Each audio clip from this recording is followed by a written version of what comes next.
राधे राधे बच्चों, जैसा कि आप जानते हैं कि हम पिछले 2 वीडियो में आपको 5 नंबर के विस्तृत उत्तरीय क्वेश्चन आपको करवाए हैं, जो कि बोर्ड में बहुत ही सिंपल तरीके से आपको आ जाते हैं और आप आसानी से कर सकते हैं। एक वैद्युत द्विध्रुव की अच्छी स्थिति और एक निरक्षीय स्थिति। आज का जो टॉपिक है वो है एक समान बाह्य वैद्युत क्षेत्र में रखे द्विध्रुव पर लगने वाले बल युग्म का आघूर्ण। बल युग्म का आघूर्ण मतलब जो बलों का जोड़ा लग रहा है उसका आघूर्ण यानी कि टो निकालना है आपको, वो कितना होगा उसके बारे में आज हम चर्चा करेंगे, जो कि आपके बोर्ड में 4 नंबर, 3 नंबर और 5 नंबर में क्वेश्चन बनाता है। अगर जो इसका सिर्फ फार्मूला सिद्ध करने के लिए आएगा तो आपको 3 नंबर में दे देगा। अगर जो इस पर एक क्वेश्चन दे देगा बी का मान देकर, ई का मान देकर और थीटा का मान देकर टो निकालना होगा, तो उस टो को आप कैलकुलेट कर लेंगे फार्मूले पर विद सॉल्यूशन के साथ। इसका डेरिवेशन करने के बाद भी एक क्वेश्चन दे देगा जिसमें आपको 5 नंबर का। तो यही बहुत ही इंपॉर्टेंट टॉपिक है। पहले चैप्टर से ये 3 टॉपिक बहुत ही इंपॉर्टेंट है जो कि आज हम बताने वाले हैं। सबसे पहले क्या करते हैं, वैद्युत द्विध्रुव लेते हैं। तो वैद्युत द्विध्रुव क्या होता है, एक प्लस और एक माइनस सिमिलर चार्ज को एक अल्प दूरी 2l पर रख दीजिए और किसी कोण थीटा पर रख दीजिए। वैद्युत क्षेत्र में देखिए, वैद्युत क्षेत्र हमने ई मान लिया है लाल कलर से जो दिखाया गया है, और इसे किसी कोण पर इसको झुका कर ऐसे रख दीजिए। इस वैद्युत क्षेत्र के साथ थीटा कोण पर, तो इस थीटा कोण को हमने मान लिया।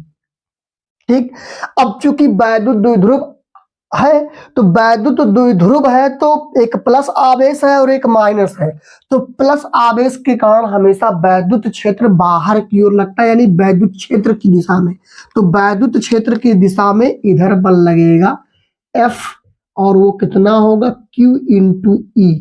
ठीक, और माइनस की तरफ वैद्युत क्षेत्र की विपरीत दिशा में, यानी कि ये इस तरफ लगेगा F equal to Q into E। देखिए, बल निकालना है, परिणामी आवेश निकल के आता है, इसमें परिणामी आवेश लिया जाता है। माइनस का सिर्फ और सिर्फ मतलब होता है डायरेक्शन को रिप्रेजेंट करना। ठीक है मेरे प्यारे बच्चों, अब यहां 2 बल लग गया, एक ये इसको इधर खींच रहा है और एक ये इसको इधर खींचने। तो ये ऐसे इसको इधर खींचेगा, ये इसको इधर खींचेगा, यानी इसको ऐसे, हमने इसको ऐसे थीटा कोण से झुकाया है और इसको ये ऐसे लाने का प्रयत्न कर रहा है। अगर हम इसको ऐसे घुमाकर ऐसे लाएंगे तब भी ये बल लगाकर इसको ऐसे घुमाने का प्रयत्न करेगा। तो उसी को बोलते हैं, 2 बल लगेगा, एक इधर और एक इधर, तो इसी को बोलते हैं बल युग्म आघूर्ण, बलों का जोड़ा। और बल युग्म आघूर्ण होता क्या है, बल युग्म आघूर्ण जो होता है बेटा, वो होता क्या है, आघूर्ण जो होता है वो बल गुणे बलों के बीच लंबवत दूरी, ये फार्मूला होता है। बल गुणे बलों के बीच क्या बेटा, लंबवत दूरी, सेपरेशन डिस्टेंस। क्लियर बात है, फोर्स इनटू फोर्स के बीच का डिस्टेंस, फोर्स के बीच का डिस्टेंस। अब वो कितना होगा, लंबवत डिस्टेंस लेना हो, परपेंडिकुलर डिस्टेंस लेना है, तो इन दोनों पर परपेंडिकुलर डिस्टेंस कितना आएगा। देखिए, परपेंडिकुलर डिस्टेंस यही आपका बनेगा। इसका मतलब यहां से अगर जो आप लंब डाल दीजिए, तो यानी इसका मतलब परपेंडिकुलर डिस्टेंस जो बनेगा, ये बल है आपका, ये देखिए ये बल है, इसका परपेंडिकुलर डिस्टेंस ये है, यानी ये वाला आपको डिस्टेंस लेना है। तो ये वाला डिस्टेंस 2l है, तो क्लोज होता है तो 2l cos थीटा आपका ये क्लोज हो जाएगा और लंबवत हो जाएगा 2l sin थीटा। लंबवत घटक क्या बनता है, sin थीटा, और क्लोज घटक cos थीटा बनता है। इस 2l के साथ बन गया बेटा। अब बल युग्म आघूर्ण को टो से लिखते हैं और बल को F से लिखते हैं, और बलों के बीच लंबवत दूरी आपकी 2 into L into sine theta बन के आ गई। बोलो मेरे प्यारा बच्चों, समझ में आया होगा अच्छे से। तो टो इक्वल टू कितना हो जाएगा, F की वैल्यू Q इंटू E यहां से रख देंगे, ठीक है, चाहे यहां से रख देंगे, और इंटू क्या, 2l into sine of theta. देखिए Q इंटू 2l को हम एक साथ लिख देते हैं 12 into E into sine of theta. Q into 12 को हम क्या लिखते हैं बेटा, P लिखते हैं, वैद्युत द्विध्रुव लिखते हैं। तो इस तरीके से ये फार्मूला निकल के आता है, tau equal to PE sine theta निकल के आता है। तो इक्वल, अगर जो हमको वेक्टर फॉर्म लेना है तो वेक्टर फॉर्म इसका हम लिख सकते हैं वेक्टर फॉर्म, वेक्टर रूप जिसको आप कहते हैं वेक्टर रूप।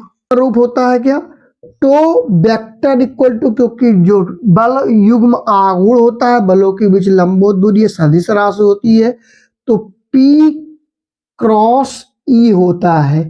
क्रॉस क्यों, क्योंकि साइन थीटा लगा, कॉस थीटा में डॉट आता है, और क्रॉस जब साइन थीटा लगा तो इसका मतलब ये हो गया क्रॉस लगा हुआ, तो P क्रॉस E ये आपका टो होता है। इस तरीके से इसका वेक्टर फॉर्म, क्रॉस रखता है तो साइन थीटा निकल के आता है, लंब से ये फार्मूला पूरा वेक्टर फॉर्म का बन जाता है। अब इस पर आपको क्वेश्चन क्या दे सकता है कि ये आवेश दिए हुए हैं और इसके बीच की दूरी दे रखी है, तो यहां से और वैद्युत क्षेत्र दे देगा, ठीक है, और कितने कोण से झुकाया गया है वो दे देगा, ठीक है। तो उसके बाद आप क्या करेंगे, पहले आप P निकाल लेंगे, P equal to Q into 2L से दूरी आपको दी रहेगी, यहाँ P का मान वैद्युत क्षेत्र का मान दिया रहेगा, इसमें उठाकर पटक देंगे, मतलब उठाकर रख देंगे, ठीक है, उसका मान इसमें रख देंगे और थीटा का मान रख देंगे, तो साइन 30 अगर जो है तो 30 अंश का 1/2 जो भी रहेगा उसका मान कैलकुलेट करके आप टाउ का मान निकाल सकते हैं, टो का मान निकाल सकते हैं। टाउ या टो, कुछ लोग टाउ ही बोल देते हैं, लेकिन इसका एक्चुअल नाम है टो, ठीक है बेटा, क्लियर बात होगी। इस तरीके से ये पूरा फैक्टर बन जाता है और आप आसानी से इसके क्वेश्चन कर सकते हैं। इसमें कुछ बातें और होती हैं, उसके बारे में भी चर्चा मैं कर लूं।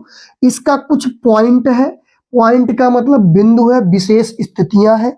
अब विशेष स्थितियां क्या होती हैं बेटा, विशेष स्थिति जो होती है वो ये बात है कि अगर जो बेटा, पहली बात, अगर जो थीटा इक्वल टू, फर्स्ट स्थिति क्या है, थीटा इक्वल टू क्या हो जाए, 0 डिग्री हो जाए।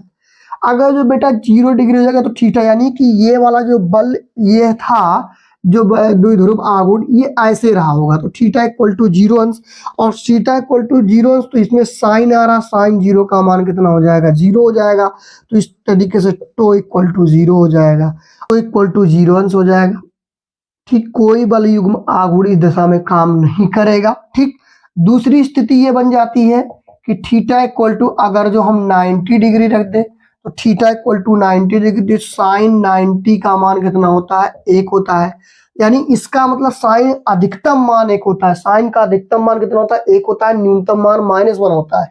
तो इसका मतलब ये टो निकल के आएगा, टाउ मैक्स निकल के आ जाएगा, मैक्सिमम निकल के आएगा, और मैक्सिमम PE निकल के आ जाएगा।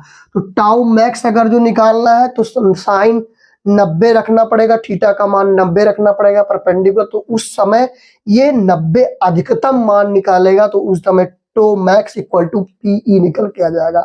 अगर जो बेटा इस प्लस वाले को इधर घुमा कर ऐसे रख दे, तो तीसरी स्थिति ये बन सकती है कि बेटा थीटा इक्वल टू कितना हो जाएगा, 180 अंश हो जाएगा। कैसे, इसको ऐसे घुमा देंगे, लेकिन जैसे घुमाकर छोड़ेंगे तो ये प्लस वाला क्या करेगा, वैद्युत क्षेत्र अपनी तरफ खींचेगा, तो इसे घुमाकर पुनः उसी स्थिति में ला देगा। और आप जानते हैं साइन 180 का मान भी कितना होता है, 0, तो इस केस में भी टो इक्वल टू 0 ही लगेगा, कोई मान कोई भी एक्स्ट्रा बल युग्म आघूर्ण नहीं लगेगा, इसलिए इस टो का मान भी 0 होगा इस केस में।